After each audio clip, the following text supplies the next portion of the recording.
오늘은 사무엘하 21장 1절부터 14절까지 우리가 살펴보도록 합니다. 지금까지는 우리가 잘 아시는 대로 다윗이 예루살렘 성에 참 재입성을 하는 그런 내용도 나왔고, 참 사울의 잔재 세력이었던 그 세바의 난도 평정하는 그런 내용들이 이제 쭉 나왔었죠. 그런데 이제 오늘은 기브온 족속에 대한 내용이 나옵니다. 왜 갑자기 또 기브온 족속에 대해서 이렇게 기록이 되어 있는가를 우리가 한번 살펴보고자 합니다. 기브온 족속이라 그러면 우리가 많이 들은 이름이죠. 그들에 대해서는 우리는 다 잘 알고 계실 줄 압니다. 오늘 2절에 보면은 이스라엘 족속이 아니고 그들은 아모리 사람 중에서 남은 자들이다라고 그렇게 표현을 합니다. 그런데 이제 기브온 족속이라 그러면은 아모리 족속이라기보다는 실제로는 여호수아 11장 19절에 가면은 그들은 히위 족속이었다라고 그렇게 기록이 되어 있습니다. 히위 족속인데 왜 그러면 아모리 족속이라고 표현을 했느냐 하면은 우리가 잘 아시는 대로 아모리 족속이라는 그 이름은 가나안 땅에 있는 모든 이방 민족을 통틀어서 부르는 명칭이기 때문에 히위 족속이었던 기브온 사람들도 아모리 사람 중에서 남은 자다라고 그렇게 표현을 했다고 보시면 될 것 같습니다.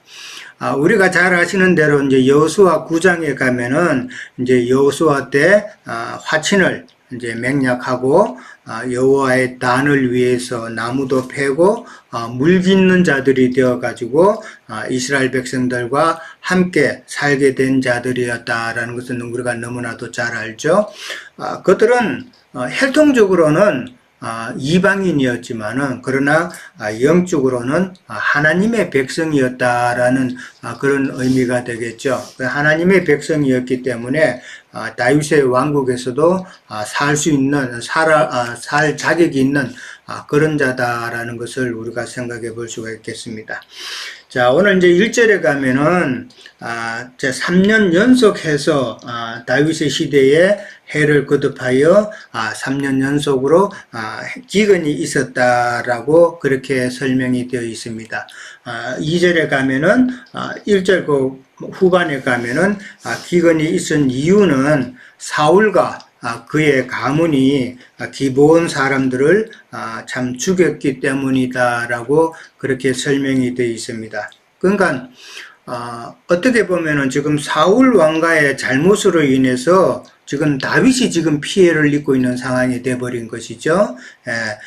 그런 다윗이 피해를 입고 있는 상황이지만은 참 하나님께서는 이런 일을 하시는 것은 다윗 왕의 그 정치적인 그 활동에 있어서 걸림돌이 되는 것은 여전히 그 사울 왕가의 남은 그 잔재 세력들이었다라는 것이죠. 그러니까 잔재 세력들을 하나님께서 청산하시기 위해서 오늘 기브온 족속에 대한 내용이 나온다라는 것이죠. 그러니까 지금까지 보면은 다윗은 자기의 그 정치를 좀 더 튼튼히 하기 위해서 지금까지는 무조건적인, 어떻게 보면은 무조건적인 자기에게 대적을 했던 자들도 모두 용서해주고 좀 평화적으로 그렇게 정책을 펴서 그렇게 다윗 왕국을 세우려고 했지만은, 그러나 하나님은 꼭 그런 뜻은 아니다라는 것을 이제 우리가 살펴볼 수 있는 것이죠. 사울의 잔재 세력을 하나님께서는 청산하시기를 원했다라는 것이죠. 그러니까 기브온 족속을 통해서 사울의 그 남은 잔재 세력들을 다 청산하기를 원하는 것이 하나님의 뜻이었다라는 것이죠. 거기에서 이제 하나님의 뜻은 다윗의 무조건적인 평화 정책과는 조금 다르다라는 것을 생각해 볼 수가 있죠. 사울이 기브온 사람들을 그렇게 핍박하고 죽인 것은 어떻게 보면은 사울의 그 율법에 대한 열심, 그 다음에 그 이스라엘 민족들이 갖고 있는 그 선민 사상에 대한 열심이죠. 그래서 자기 동족에 대한 그 사랑이랄까 이런 것들이 너무 강했기 때문에 참 기브온 사람들을 핍박하고 그렇게 참 많은 사람을 죽였다라는 것을 이제 우리가 알 수가 있죠. 근데 이제 우리가 잘 알듯이 이제 여호수아 때에 이제 기브온 사람들을 이제 언약을 맺었죠. 그들을 다 살리고 원래는 다 죽음 마땅할 자들이었지만은 참 여호수아 때에 살리고 그다음에 같이 살게 했는데 그런 맥락이 있었는데 그 언약을 사울이 다 참 어겼다라는 것이죠. 그 어긴 이유가 사울은 이스라엘 땅에 이방인들이 같이 살기를 원하지 않았다라는 그런 내용이겠죠. 그러니까 사울 왕은 그 자기의 그 왕권을 참 남용해서 많은 사람을 죽였다라고 그렇게 이해를 하면 될 것 같습니다. 자, 3절에 가면은 이제 다윗이 질문을 하죠. 하나님께서 참 하나님이 왜 이렇게 기근을 보내주셨는가를 설명해 주셨을 때에 참 다윗이 이제는 기브온 사람들에게 어떻게 보면 화해를 그들의 원한을 풀어줘야 되는 그런 입장이 된 것이죠. 그래서 질문을 합니다. 내가 너희를 어떻게 하랴? 어떻게 해야 너희들이 화가 풀리겠느냐죠. 그리고 내가 어떻게 속죄를 하여야 너희가 여호와의 기업을 위하여 복을 빌겠느냐라고 그렇게 이야기합니다. 여호와의 기업이라는 것은 젖과 꿀이 흐르는 가나안 땅이겠죠. 근데 그 가나안 땅은 지금 사울 왕가의 과거의 잘못됨으로 인해서 지금은 기근이 임한 땅이다. 그러니까 그 기근이 참 해결을 될 수 있겠느냐라는 그런 이야기겠죠. 그러니까 기브온 사람들이 당한 그 억울한 그런 것이 이제는 참 하나님 앞에 상달이 되었다라는 그런 의미도 되겠죠. 이제는 때가 되어가지고 기브온 사람들의 억울함이 하나님 앞에 때가 되었기 때문에 지금 하나님께서는 그들의 호소에 응답하시는 그런 내용이다라는 것이죠. 억울하게 당하는 그 피해에 대해서는 하나님께서는 반드시 응답해 주신다는 것도 우리는 또 잘 알고 있죠. 그 다음에 이제 4절에 가면은 이제 사울 가문과 우리 사이, 그러니까 기브온 족속과의 그 문제는 은금에 있지 않다라고 그렇게 이야기합니다. 뭐 돈의 문제가 아니다라는 것이죠. 그러면서 사람을 죽이는 문제도 우리에게 있지 않다. 그러니까 다윗 왕이 어떻게 그것을 해결해 달라는 그런 이야기인데, 그러니까 은금에 있지 않고 우리는 사람을 죽이는 문제에 있어서 우리는 사람을 죽일 수 없다 이 말을 한다는 것은 사울이 많이 우리 민족 자기 족속을 그렇게 죽였기 때문에 율법에 따라서 이는 이로 그다음에 생명은 생명으로 그렇게 참 해서 사울 가문의 남은 자의 피를 요구한다라는 그런 의미가 되겠죠.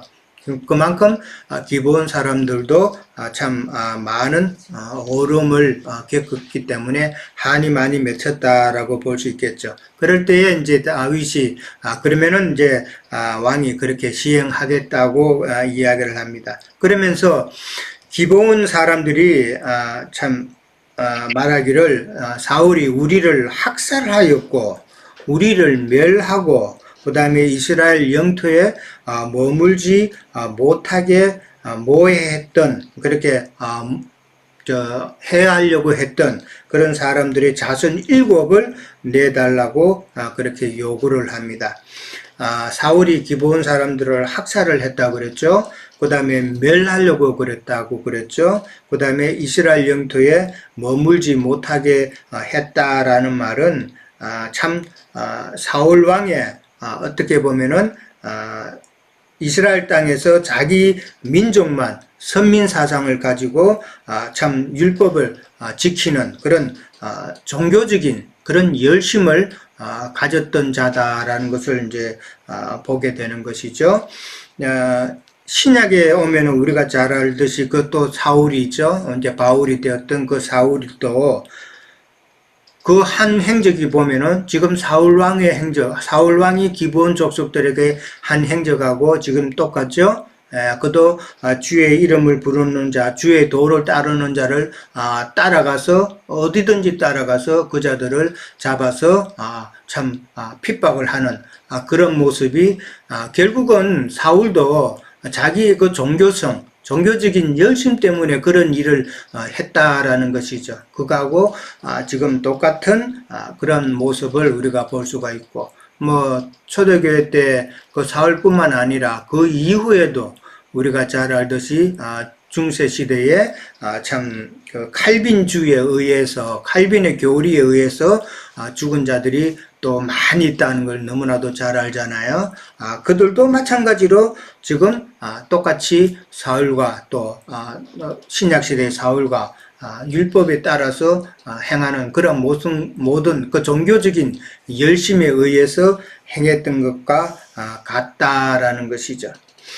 자, 그 다음에 이제 6절에 가면은 여호와께서 택하신 사울의 고을 기브아에서 우리가 그들을 여호와 앞에서 목매어 달 것이다 라고 기브온 족속 사람들이 말을 합니다. 여호와께서 택하신 사울의 고을 기브아라는 게, 기브아가 바로 사울의 아비 기스 가문의 기업이 있는, 쉽게 말하자면 사울의 고향이죠. 고향이 바로 기브아입니다. 사무엘상 10장 26절에도 보면은 사울이 고향 기브아로 돌아갔다는 그런 말이 나옵니다. 그러니까 이 기브아라는 곳은 지금 성경에서 보면은 사울의 고향이다라는 것은 그냥 율법 체제의 고향이기 때문에 오늘날 세상 교계의 고향이다. 그렇게 보면은 종교 체제의 가 바로 오늘날 기부어, 영적 기부하다라고 그렇게 볼 수가 있겠죠. 그 다음에 이제 여호와 앞에서 목매어 달 것이다라고 그렇게 말을 합니다. 여기 여호와 앞에서라는 말은 여호와를 위하여라는 그런 의미입니다. 그러니까 여호와를 위하여 우리가 그 일곱 후손들을 목매어 달 것이다라고 그렇게 말하는데, 여호와를 위한다라는 말은 기근을 보내신 그 하나님의 진노를 참 진정시키기 위해서 우리가 목을 매달 것이다 라는 그런 의미가 되겠습니다. 그러니까 하나님께서는 그들의 목을 매달아서 하나님의 진노가 좀 수그러질 것이다 라고 그렇게 기브온 족속들이 그렇게 이야기를 했다라는 것이죠. 참 기브온 사람들이 그만큼 사울 시대 때에 많은 어려움을 당했고, 그 다음에 그 한이 참 다윗의 사울의 시기가 지나고 다윗의 왕조까지 왔는데도 여전히 그들은 그들의 어려움을, 고통을 하나님께 참 부르짖었다라는 것이죠. 목을 매단다는 말은 참 좀 특별한 그런 뭐라 그럴까, 차명이라고 그럴까요? 그런 방법이죠. 하나님의 진노를 달래기 위한 어떤 그러한 참형에 해당된다라고 이제 보는데, 성경에서도 이제 목을 매다는 경우가 참 그렇게 많지는 않죠. 근데 모압 여인과 음행을 했던 자, 다음에 그들의 그 우상 제물을 먹었던 이스라엘의 그 대표자들이 참 목매임을 당했다라는 그런 내용이 나오고, 그 다음에 우리가 잘 아는 신약에 사탄의 종으로 쓰임을 받았던 가룟 유다가 또한 그런 목매임을 받았다라는 말은 참 우리가 생각하는 바가 많죠. 이제 목매 죽인 것을 또 뭐 성경에서 먹지 마라 근데 우리는 너무나도 잘 알잖아요. 옛사람이 행위를 해개치 않고 참 가르치는 그런 자들, 오늘날 세상 교계죠. 세상 교계 그런 사람들은 자기가 정말 무엇을 지금 잘못하고 있는지 정말 회개하지 못하는 상황에서 지금 말씀을 가르치고 있는 그런 자들의 가르침을 따르지 말라라는 말이 이제 우리가 알고 있는 목매 죽인 것을 먹지 말라라는 말이죠. 자, 그 다음에 이제 7절에 가면은 이제 다윗이 이제 그렇게 기본 족속들에게 허락을 해주고 나니까 참 머비보셋이 이제 걸리죠. 참 머비보셋이 걸리는데 다윗은 요나단과의 그 언약을 맺은 것이 있기 때문에 머비보셋을 아꼈다라고 오늘 성경에 나옵니다. 만약에 기브온 족속이 정말 머비보셋 내놓으라고 그렇게 또 구체적으로 말했다면은 다윗이 참 어려운 가운데 있었을 것인데 다행히 그냥 7 자손을 우리에게 달라라고 했기 때문에 다윗이 머비보셋은 아낄 수 있었다라는 것이죠. 그러고 난 다음에 이제 8절에 보면은 이제 그 7사람 이제 당첨되는 7사람이 나옵니다. 이거 보면은 아야의 딸 리스바에게서 난 자 곧 사울의 두 아들 알모니와 머비보셋이 나옵니다. 여기서 머비보셋은 요나단의 아들 머비보셋과 동명이인입니다. 그렇게 이해하시면 되고요. 그러니까 알모니와 머비보셋이 나오는데 이 리스바라는 여인은 사울의 첩이죠. 사울의 첩인데 사울이 죽고 난 다음에 좀 문제가 있었죠. 사울 왕이 죽고 난 다음에 사울의 조카였던 아브넬 군장이 있었죠. 사울의 군대 장관 아브넬이 참 리스바와 통간을 하는 그런 사건이 있었지 않습니까? 그렇기 때문에 사울의 아들 이스보셋과 참 사이가 안 좋았던 그런 원인이 되었죠. 그렇게 그 여인에게서 난 두 아들 알모니와 머비보셋이 이제 돼 있고, 그 다음에 이제 사울의 딸 메랍에게서 난 자라고 나옵니다. 메랍에서 난 자 모홀라 사람 바르실레의 아들 아드리엘의 5 아들이다라고 그렇게 이야기를 합니다. 우리가 잘 아는 그 사울의 첫째 딸 메랍은 사울의 장녀죠. 장녀인데 사울이 다윗에게 주기로 약속을 했었던 여인이었죠. 우리가 잘 아는 대로 만약에 골리앗을 누가 이기면은 자기 딸을 주겠다고 약속을 했잖아요. 자기 딸을 주겠다고 했는데 골리앗을 이기고 난 다음에 사울은 그 약속을 안 지켰죠. 그 약속을 안 지키고 다른 사람 오늘 나오는 그 아드리엘이라는 자에게 시집을 보내버립니다. 그러니까 거기서 난 아들 5명이 지금 오늘 이제 해당이 되죠. 근데 이제 리스바에게서 난 리스바에게서 난 아들은 이름이 나오는데 이게 메랍에게서 난 자는 그냥 아들 5이라고만 그렇게 나옵니다. 그러니까 누구는 지금 이름이 기록이 됐고 누구는 이름이 기록이 되지 않았다는 것이 이게 마지막에 생명책에 누구는 그 이름이 회복이 되고 누구는 회복이 되지 못하는 그런 내용은 아닌가 이제 생각을 해봅니다. 예. 그 다음에 이제 여호수아가 이제 기본 사람들과 맺은 그 언약을 이제 사울이 파기함으로써 자기의 그 손자들이 대신 이제 목매달려 죽는 그런 참 비극이 이제 발생하는 것이죠. 그러니까 사울은 언약을 하나님의 이름으로 그 여호수아가 기본 사람들과 맺은 언약을 경히 여겨서 함부로 파기했다. 그러나 다윗은 요나단과의 그 언약을 지켰기 때문에 머비보셋을 살릴 수가 있었다라는 그런 대비되는 그런 모습을 우리가 생각해 볼 수가 있죠.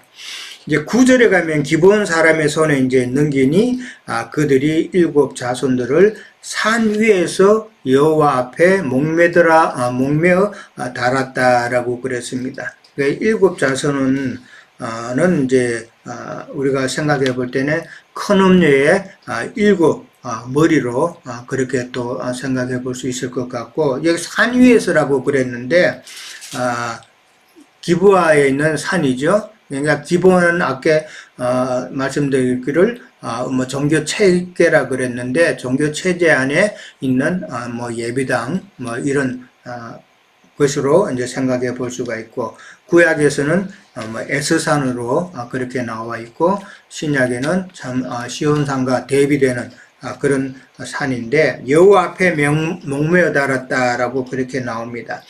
근데 7사람이 동시에 죽음에라고 그러는데 이 동시에 7사람이 죽었다는 것은 이거는 시대의 끝을 이야기하는 것이 아닌가 그렇게 우리가 생각해 볼 수가 있겠죠. 그리고 죽은 때는 곡식 베는 첫날 곧 보리를 베기 시작하는 때라고 그렇게 나옵니다. 레위기 23장에 보면은 이제 23장 9절부터 14절까지 보면은 초실절에 대한 내용이 나오죠. 그때에 곡식 베는 첫날이 곧 보리를 베기 시작하는 때, 그다음에 초실절이라는 설명이 자세히 나옵니다. 그러니까 이 말씀이 이제 왜 나오냐면은 초실절 그 때는 우리가 잘 알다시피 첫 이삭 한 단을 하나님께 드리는 그런 내용이죠.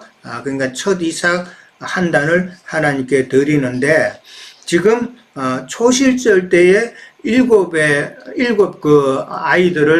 자녀들을 이렇게 또 죽였다라는 말은 저주의 자식들도 이렇게 마귀에게 바쳐진다는 그런 의미로 우리가 생각해 볼 수가 있다라는 것이죠. 그러니까 그들은 어디까지나 참 저주의 자식들이었기 때문에 심판받을 자였기 때문에 초시절 때에 하나님 앞에 드리는 그런 단도 있지만은 마귀에게 드려지는 그런 단도 있다라는 것을 우리가 연관해서 생각해 볼 수가 있지 않을까 봅니다.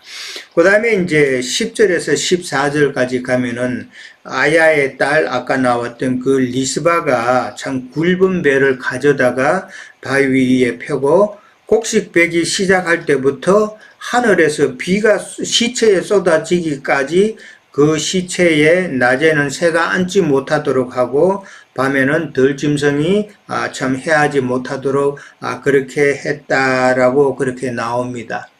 참 리스바가 얼마나 애통했으면은 굵은 배를 가져다가 바위 위에 폈다 그랬는데 그 리스바의 그 슬픔과 그 다음에 그 비통함이 그만큼 컸다라는 그런 이야기겠죠. 그러니까 곡식 베기 시작할 때부터라는 말은 죽은 날로부터라는 말이겠죠.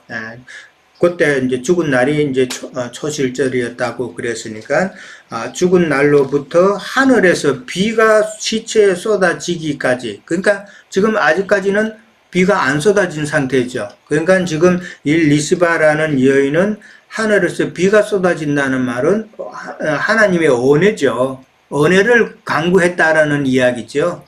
그냥 물질적인 비가 쏟아지기를 기다렸다는 말이 아니라 참 하나님의 은혜를 쏟아지기까지 그러니까 간구했다라는 그 말이고, 그동안에 이제 시체에 낮에는 새가 앉지 못하게 하고 밤에는 들짐승이 범하지 못하겠다는 건데, 새는 이제 뭐 악한 영, 들짐승은 참 다른 악한 가르침으로 그 영혼을 뜯어먹는 그런 짐승이기 때문에 그것을 우리가 생각해 볼 수가 있고, 그 다음에 이제 그 리시바의 그 아들들, 그 다음에 아까 나왔던 아드리엘의 그 5 아들들은 지금 매여 있는 상태에서 지금 새가 뜯어먹을 수도 있고 짐승들도 뜯어먹을 수가 있는 그런 상황에서 아직 장사되지 못한 상황이잖아요. 매달려 있는 상황. 성경에서는 이 장사되지 못한 것은 저주 중의 저주라고 그렇게 이제 우리가 알고 있는데, 참 그만큼 어려운 그런 리스바가 그것을 견디기가 어려운 그런 상황이다라는 것이죠. 그러면서 밤낮으로 지키는 그 어미의 그 비통한 모습을 이제 표현을 하고 있는데, 신명기 21장에도 보면은 누가 참 그렇게 사형을 당하게 되면은 그 당일에 시체를 내려서 장사하도록 그렇게 규정된 율법이 있다라는 것이죠. 그런데 지금 이 7 아이들은 이제 사람은 그렇게 지금 하지 못하고 있다라는 것이죠. 그 다음에 이제 11절에 가면은 그 다윗에게 그 리스바의 그런 애절한 그런 행동이 보고가 됩니다. 이게 이제 보고가 되니까 다윗 자신도 사실 이 리스바의 경우처럼 참 하나님의 은혜를 간절히 구했던 적이 한두 번이 아니었다라는 것이죠. 그랬을 때 자기가 참 연약할 때 하나님의 은혜를 구했던 그 순간을 아마 기억을 했을 거다라는 것이죠. 그래서 참 다윗이 리스바에게 은혜를 베푸는 내용이 이제 연결해서 나옵니다. 그런 모습은 하나님의 진노 가운데에서 지금 어려움을 당하지만은 하나님께서는 그 진노 중에서도 참 이렇게 돌이키고 간구하고 이럴 때는 하나님께서도 은혜를 베푸시는 하나님이다라는 것을 보여주는 그런 모습이 아닌가. 그러니까 하나님께서는 유대인도 그렇고 참 잘못했다 할지라도 아주 버리시지는 않는다라는 것을 보여주는 것이죠. 그게 회개하고 되돌아오면은 하나님도 그들을 다시 자기 품으로 불러들이신다는 그런 모습을 생각해 볼 수가 있겠습니다. 그 다음에 이제 12절에 가면은 리스바의 그런 애절한 행동을 보고는 결국은 사울 가문이 몰락한 사울 가문에 대한 그런 내용이기 때문에 다윗이 사울의 뼈와 요나단의 뼈를 갖다가 길르앗 야베스 사람에게서 가져왔다 그랬습니다. 사울의 뼈와 이 요나단의 뼈는 우리가 잘 아는 대로 길보아에서 전투 중에 이제 그렇게 죽임을 당했을 때에 블레셋 사람들이 사울과 요나단의 요나단을 갖다가 그 벳산이라면 큰 길이라는 말이죠. 많은 사람이 돌아다니는 벳산 거리에서 매달았다 그랬는데 그 매단 것을 야베스 사람들이 이제 몰래 갖고 이제 몰래 갖고 왔죠. 그러니까 몰래 갖고 와가지고 참 사무엘상 31절에 보면은 야베스 땅 에셀 나무 아래에 임시로 그렇게 매장을 했다라는 그 내용이 나옵니다. 그래서 그 야베스 사람한테서 지금 사울의 뼈와 요나단의 뼈를 다시 가져와서 수습해서 조상의 묘에 지금 안장시켜주는 그런 내용이 이제 나오는 것이죠. 그러니까 안장되는 곳이 보면은 베냐민 땅 셀라라는 곳이 나옵니다. 베냐민 땅 셀라라는 말은 그 사람의 옆구리를 말한다고 그러더라고요. 사람의 갈비뼈, 옆구리. 그러니까 이게는 결국은 예수님께서 십자가에서 피 흘리신 그 옆구리, 그것을 생각해 볼 수 있다라는 것이죠. 그것을 이제 상징하는 그런 모습이고, 그러니까 셀라에 이제 묻힌다라는 말은 모든 인생은 참 주님의 옆구리, 그러니까 다른 표현을 하면은 예수님의 품 안으로 그렇게 들어가야 된다는, 예수님의 품 안에서 우리가 참 장사되어야 된다는 그런 의미로 생각해 볼 수가 있겠습니다. 자, 그 다음에 이제 베냐민 땅 셀라는 결국은 이제 우리가 아는 대로 베냐민 지파의 그 열조들이 무덤이 있는 그런 산지다라는 것이죠. 그 다음에 이제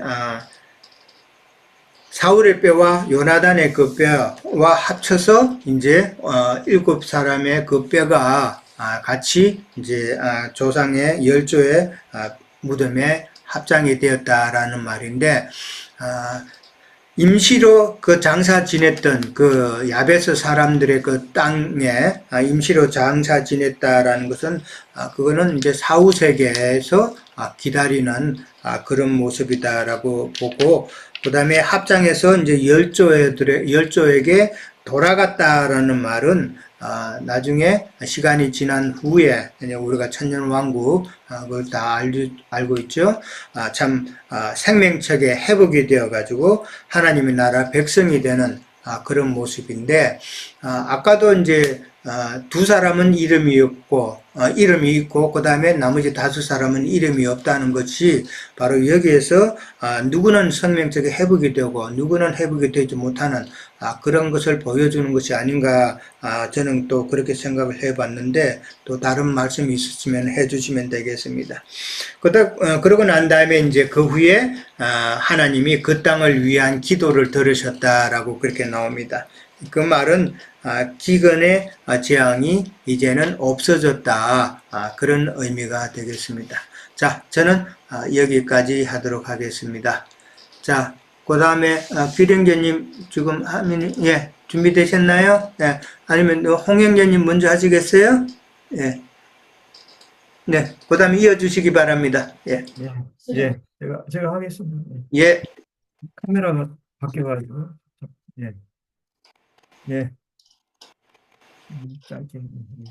예, 예, 형제님 뭐 중보를 들으면서 우리가 많이 이렇게 이해력이 폭이 넓어진 것 같고, 또 저도 이렇게 보면서 사무엘하 21장이죠. 다윗의 이렇게 3년 기근을 하나님이 보내셨는데, 우리가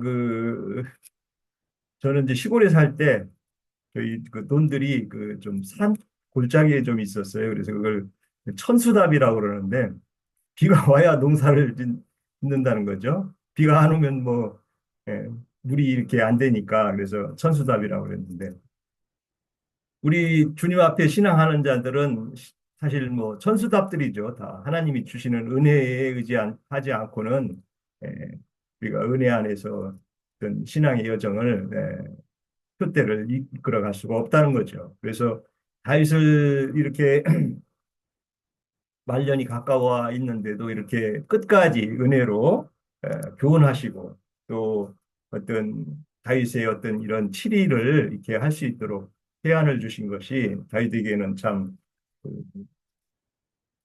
어떤 다윗에게 주는 교훈이 오늘날 우리에게 이렇게 시사하는 바가 크다고 봅니다.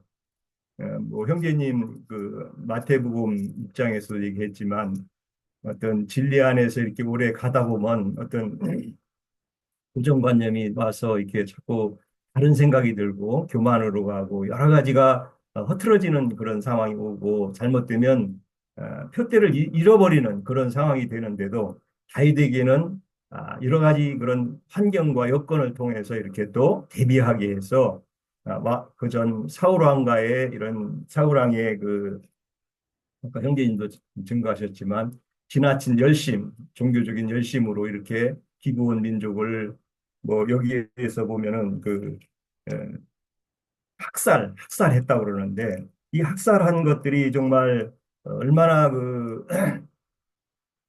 기본 민족에게는 원한이 됐으면 이렇게 이스라엘 나라까지도 이렇게 비가 안 오는 현상을 일으키게 했다는 거죠.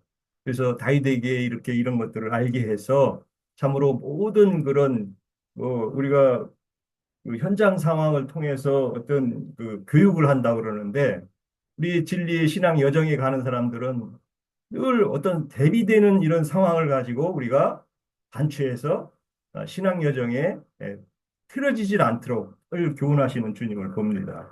또 그런 그 교훈 속에서도 무지한 짐승의 길을 가는 이 종교 지도자들은 교훈을 얻지를 못한다는 거죠. 반대로 우리에게 유익한 점은 그런 종교 지도자들의 잘못된 길을 가는 자들에 대해서 우리는 반대로 그렇게 굽이 갈라지게 하시고 분별하게 해주시는 그런 은혜가 임한다고 봐요. 그런 은혜에 임하는 여정은 성경에 뭐 여러 곳 있죠. 예. 이들을 통한 모세를 또 세우셨고 또 모세를 보면서 여호수아가 길러졌고 뭐 그런 그 여정은 많이 있죠. 이삭과 이스마엘이 있고 또 야곱과 에서가 있고 예. 요셉은 형제들을 통해서 어떤 그 자기의 신앙 여정을 또 이렇게 보게 하고 어, 그래서 선악과가 있음으로 해서 생명과의 그 소중함을 우리가 알게 되는 그 생명과에 대한 이치를 더 명확하게 우리가 이해할 수 있다는 것이죠. 결국은 우리가 전에 그 부직갱이 얘기도 하셨지만 그 부직갱이의 역할들이 이제 사울왕의 역할이라고 하면은 사울 왕은 또 다윗을 온전히 세우는 그런 역할을 이렇게 한다는 거죠. 사울 왕이 없으면 첫째 것이 없으면 둘째의 세움은 늘 부족하다는 거죠. 하나님은 그래서 이런 경륜을 통해서 어떤 대비되는 어떤 그런 사역자들을 통해서 이렇게 온전함에 나아갈 수 있도록 그런 것들을 비교해서 차기를 반추해보고 그걸로 우리가 알 수 있다는 거죠. 저도 이런 신앙 여정 속에서 보면 잘못 신앙하는 사람들 때문에 우리가 잘못 신앙이 무엇인가를 대비해서 정확하게 하나님 앞에 우리가 있는 위치를 우리를 알게 해주시고 그래서 형제님 증거 중에는 늘 반대되는 대비되는 그런 그 역할을 하는 그 종교 지도자들을 늘 이렇게 이제 뭐 분별하게 해주잖아요.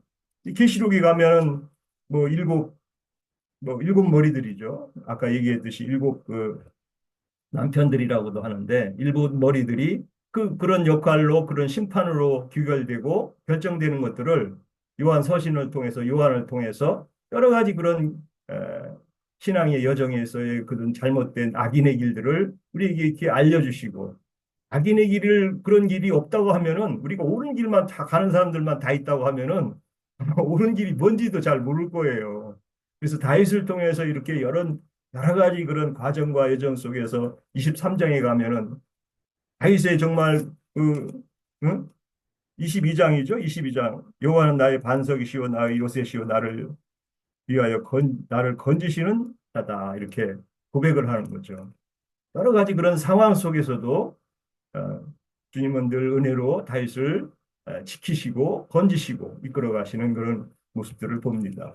그래서 어, 우리의 신앙 여정에는 어떤 상황이 많이 나오게 돼 있죠. 그래서 결국은 그런 상황들을 이제 에베소서에서는 전신갑주를 입어서 그런 것들을 대적하고 공중 권세 잡은 자들을 악의 영에 대항하라 이렇게 이제 권면하고 있는데 그런 것들을 보면은 계시록에 대해서 이긴 자의 개념이 어떻게 나오고 또 정결한 자의 에, 신앙 여정이 어떤 것인가를 또 그 결말을 영광에 참여하는 결말이 어떻게 된다는 것을 표대를 알기 때문에 이 땅에서의 우리의 신앙 여정은 고난과 좁은 길과 여러 가지 그런 것들이 수반되지만 결국은 그런 것은 영광을 주기 위한 길이라는 것들을 또 하나님이 우리에게 이렇게 보여주시는 거죠. 다이당의 이런 신앙 여정의 그런 상황들은 우리에게 시사하는 오늘날의 우리의 신앙 여정의 상황들과 동일하다고 보는 것이죠. 돛들이죠. 다이당을 통한 그 분별과 해안은 정말 주님께서 어떤 높은 위치에 있으면서도 끝까지 다이당을 왕되게 이렇게 상황들을 이끌고 해안을 주고 그런 속에서도 징체하고 늘 평안, 그러니까 세상이 주는 어떤 그런 것에 만족하지 않도록, 그런 것에 흐트러지지 않도록 훈계하시는 하나님을 보게 됩니다. 예, 마치겠습니다. 예, 네, 저는 이제 오늘 사무엘하 21장이라는 말씀의 어떤 이치가 어디에 있는가를 좀 생각을 해보면, 이제 그 사무엘하 22장에서부터 24장까지는 다윗의 어떤 인생 가운데 함께 하신 하나님에 대한 어떤 전반적인 이야기를 쭉 기록을 하고 있어요.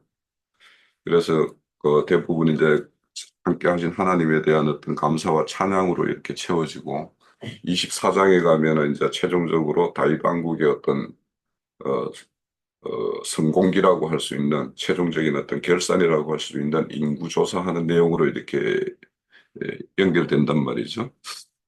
그래서 이제 21장 같은 경우는 이제 다윗으로서 이스라엘 왕으로서 해야 할 마지막 어떤 일, 그러니까 마지막 숙제를 이렇게 하는 일 이런 말씀이라는 생각이 들고 또 이제 한편으로는 오늘 이렇게 말씀 보면은 그 기본 사람들의 어떤 은환을 이렇게 풀어주는 내용이라서 계시록 6장에 보면 그 제단 아래서 이렇게 호소하는 자들이 있죠. 그 보면은 하나님 말씀과 그들 가진 증거로 인해서 죽음 당한 자들이 자신에 대한 어떤 피를 언제까지 이렇게 갚아주시겠냐라고 이렇게 호소하는 그거에 대한 어떤 보응이라는 이제 그런 거로 이제 예, 그래서 이제 이게 최종적으로는 이제 그때 보면 이제 동무종의 어떤 수가 찰 때까지라고 이야기했기 때문에 이제 이게 최종적으로는 이제 계시록 19장에 가가지고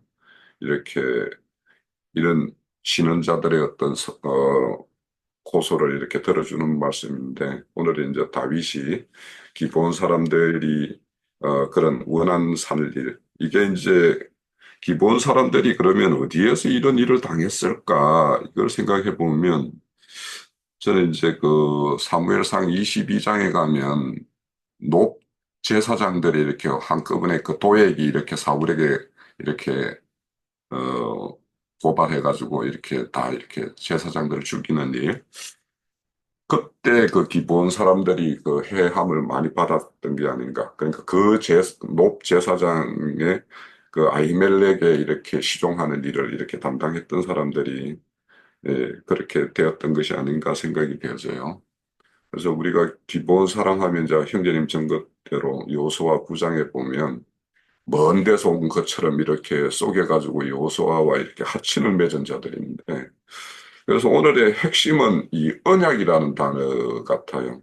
그러니까 하나님의 어떤 언약, 하나님과의 언약, 사람과 사람 사이의 언약, 이는 어떤 언약을 어떻게 에, 언약을 행하는 자가 있는가 하면 언약에 이렇게 부합하게 이렇게 행하는 자. 그래서 다윗 같은 경우는 요나단과 맺은 어떤 언약을 신실하게 이렇게 지키는 것이었고, 사울 같은 경우에는 이제 여호수아의 언약을 이렇게 행하는 자로서 이렇게 등장을 해요. 근데 이제 오늘 이제 최종적인 말씀에 보면 이제 사울과 요나단의 뼈를 거두고 또 기본 사람들의 요청에 의해서 내어주었던 사람들의 어떤 그 중에서도 7명 중에서 사울의 아들에 속하는 그 두 아들을 이렇게 거두어서 다윗 왕에 의해서 그들의 뼈가 이렇게 거두어져서 한 곳에 이렇게 매장된다라는 의미를 이건 뭘로 봐야 되는가, 이거 되게 좀 어려워요. 그래서 이거에 대해서는 우리 장로 형제님 계시니까 그 의미가 무엇인지에 대해서 좀 한번 이렇게 설명 주시면 고맙겠고. 아무튼 오늘의 핵심은 이제 언약이에요. 그래서 언약을 이렇게 신실하게 지켰던 사람들, 그 사람들이 이제 아까도 형제님 말씀 중에 보리배는 첫날에 그 이제 부활인데, 주님의 어떤 부활에 연합해서 함께 부활될 자가 있는가 하면, 그렇지 않고 오히려 심판받을 자들이 있다라는 것이 이제 대비되어서 이제 이렇게 보여주는 것인데, 그래서 우리가 이제 주님이 오셨던 말씀에서도 그렇죠. 어떻게 부활날에 생명의 부활로 이렇게 부활할 자가 있는가 하면 심판의 부활에 참여할 자로 이렇게 나눠진다라고 이렇게 말씀을 하셨으니까 그래서 그것이 결국에는 모든 것이 언약과 관련되는 어떤 그런 내용이다라고 우리가 좀 이해를 가지면 될 것 같고 저는 이제 오늘 이 21장 보면서 야 성경보다도 더 성경은 용서와 뭐 간용 이런 것이 이제 제 핵심인데 오늘의 이렇게 말씀을 보면은 오히려 근성징악, 그러니까 우리가 흔히 말하는 그거가 성경적인 것과 이게 맞구나 이런 생각을 좀 하게 돼요. 기본 사람들이 왜 그러면 이제 앞으로 우리가 다이 당국 안에서 온전히 이렇게 자신의 안위를 이렇게 보호받는 이런 것을 요청하지 않고 왜 그들에 대한 어떤 징벌을 이렇게 요청했을까 하는 것들을 좀 생각하게 돼요. 그러니까 성경을 말하면 우리가 용서와 화해와 이런 단어를 먼저 떠올리는데, 그러면 기본 사람들이 이렇게 그들의 어떤 원한을 갚아주는 거, 이런 것들을 이렇게 요구한 건 뭘까? 어, 그래서 우리가 이 성경을 볼 때, 지나치게 이런 화해와 용서라는 어떤 이런 것과 또 하나님의 어떤 법 질서를 이렇게 세우는 어떤 공의 이런 것들을 같이 함께 생각을 해야지만이 이게 하나님의 어떤 말씀을 이렇게 우리가 온전히 이해할 수 있겠다. 그래서 기본 사람들 같은 경우에는 하나님의 어떤 언약을 이렇게 해치는 자들에 대한 엄격한 징벌을 통해서 이스라엘 중에 있을 앞으로의 어떤 그런 언약을 해하는 것에 대한 어떤 경계로 삼고자 하는 어떤 그런 걸로 이렇게 보아야 되는 거 아닌가 이런 생각을 하게 되고 이제 만약에 이제 이게 성경에 금생지각이라는 어떤 말을 이렇게 인용해서 이렇게 도입한다라면 무엇이 선이고 무엇이 악인가 하는 거는 분명히 이제 세상 사람들이 금생지각이라는 것과 성경에서 말하는 어떤 금생지각은 다를 거예요. 그러면 성경에서 선은 무엇이고 무엇이 악인가 이렇게 이제 생각을 해보면 저는 이제 늘 하나님의 어떤 창조 목적에 부합하는 것은 선이고 하나님의 어떤 창조 목적을 거스리는 것은 악이다라는 이제 기본적인 어떤 그런 이해를 가지고 있는데 이제 거기에서 좀 더 나아가서 그럼 우리의 어떤 선은 무엇인가? 어, 그래서 이 생각을 하다가 오늘 좀 내 나름의 좀 정리가 내린 것은 예수님의 선을 예수님이 행하신 그 선을 우리의 선으로 취하는 것, 그것이 선이구나. 그러니까 예수님이 우리를 위해서 뭐 우리의 대속을 하셨고 또 우리의 어떤 그 모든 어떤 우리의 어떤 대속물이 되어 주셨고 하의 제물이 되어 주셨고 그런 것들을 예수님이 행하신 그것을 나의 선으로 이렇게 취하는 것이 이게 우리가 일차적으로 우리가 가져야 될 어떤 선이구나.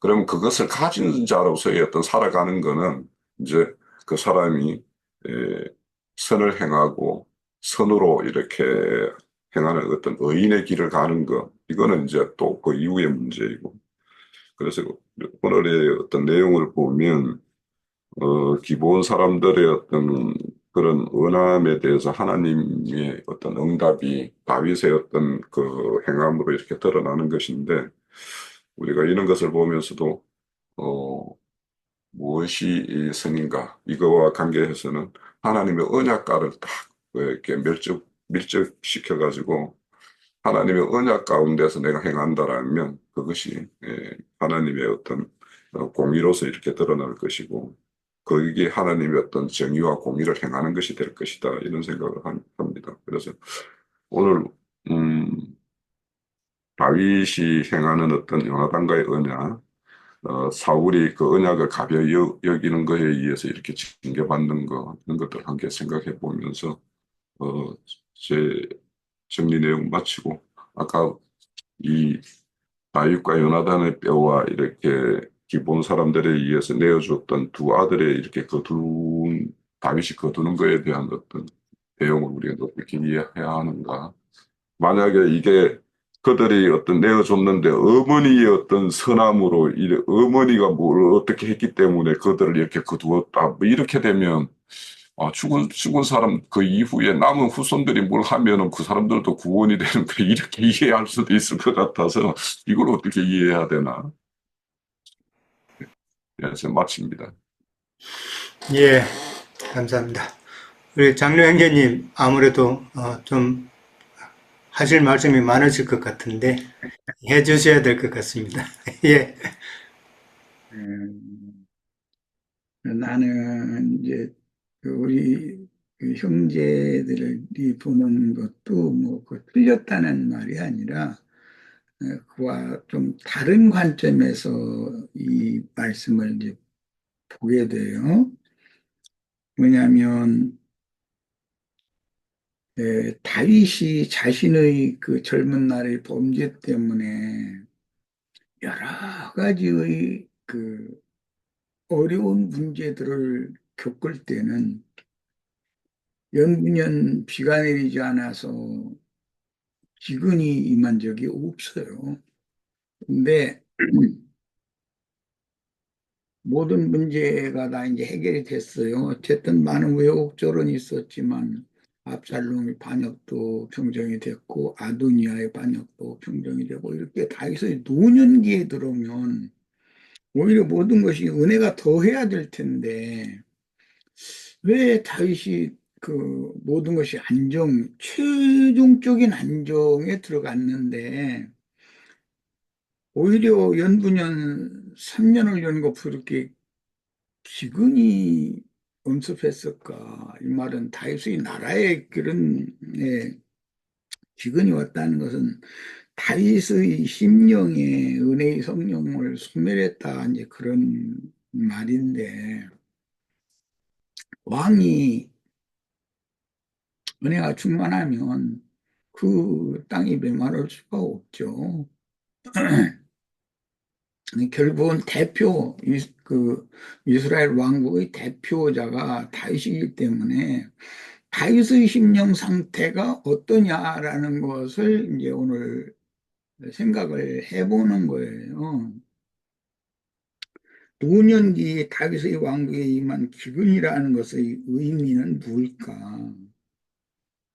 그럼 많은 문제들이 있을 때는 이런 말씀이 없었어요. 그런데 다윗이 많은 문제들이 있을 때 에, 사울이 죽은 지가 언제인데 그 사울에 의해서 박해를 받았던 기브온 족속의 그 한 맺힌 원한이 하늘에 상달되어져 가지고 그 결과가 지금 연분연 이스라엘 땅에 기근이 임한 건데 다윗이 많은 문제들을 안고 그걸 해결하기 위해서 노심초사하고 하나님 앞에 기도를 안 할 수가 없어요. 막 매달리지 않을 수가 없어요. 그런 상태에서는 이런 기분 그때라고 해서 기분 족속이 사울 가문에 대해서 원한이 없는 건 아니잖아요. 그런데 왜 다윗이 모든 문제가 해결이 된 다음에 기본 족속의 원한이 하늘에 상달되어져서 하나님의 노하심이 이스라엘 땅에 기근으로 이렇게 임했을까? 이것은 다윗 같은 하나님의 사람, 온전한 사람임에도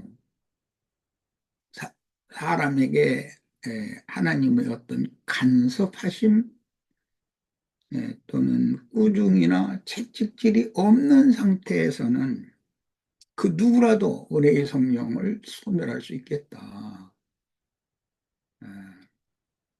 다윗이 이제 모든 것이 해결이 다 됐잖아요. 앞으로 뭐 문제 일어나는 얘기 이제 24장이면 끝났는데 그 다윗 얘기는 에, 다윗의 심령에서 은혜의 성령이 이렇게 소멸되었다라고 하는 것은 결국은 다윗의 심령이 무뎌졌다라고도 표현할 수가 있는데 이게 오늘날 이제 우리 각자에게도 하나님이 주시는 어떤 경고가 아닐까.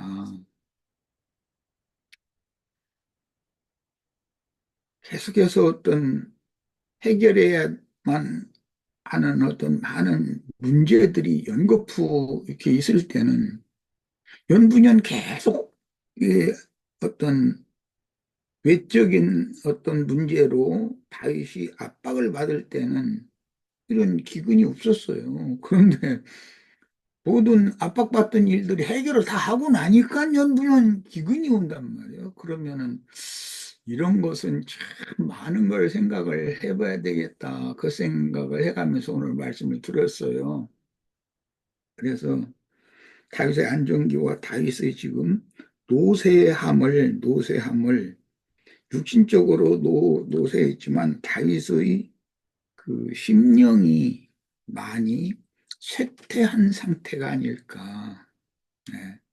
그런 것을 생각을 해봤어요. 이것은 에, 나 자신도 그렇고 이제 결론적으로는 시대를 바꿀 때가 됐다.